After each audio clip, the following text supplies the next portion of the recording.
This is step 4, and it's seek professional guidance, but understand the professional that you're seeking. Couples counselors look at the model of human behavior, and in that model, infidelity is a negative thing in the model, and monogamy is a positive thing, even though it's not working. Think about the 80-some% of people that get divorces in this country now, and a good percentage are for infidelity.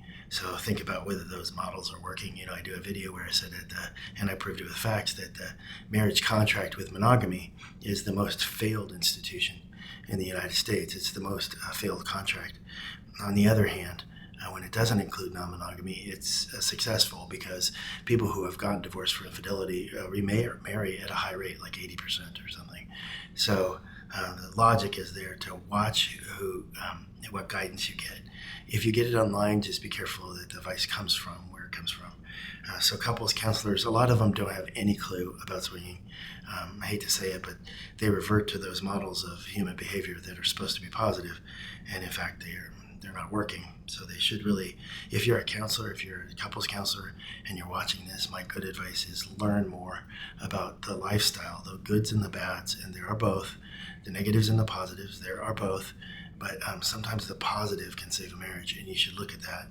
And those who do swing say that they're happier after they started the swinging lifestyle. So you might want to find out why. They find it more exciting, and they last longer. They're married longer if they're happier. So then you need to look at also religious counselors. Religious counselors are bizarrely, a lot of them have a bizarre sense of the past. If they say that the Bible encourages monogamy, it does. But Jesus and all the past that whole culture was polyamory, were polygamous, and they were also not moral. From the Christian point of view, they were not monogamous. That happened centuries later. They started changing reality, and that's something you should probably look at if you're going to have an argument or a conversation with a religious person, is a minister or whatever, is what is reality? Divorce rates are high. Non-monogamy works better for a lot of couples, and the Bible actually has a history in non-monogamy.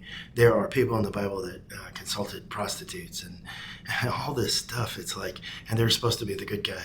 So that's something you need to watch. Also think about where your spouse is going to go for this advice. The other thing is your close friends. Now there's a catch there. Is the first two have a obligation to be confidential, where a friend may not. And you have a male friend or a female friend, and they tell their spouse, and their spouse tells your spouse, and so that's not by rumor and by by that gossip chain is not really the most healthy place to find to have communication about whether you should be a swinger or not, or how to tell your spouse. So that's something to think about too.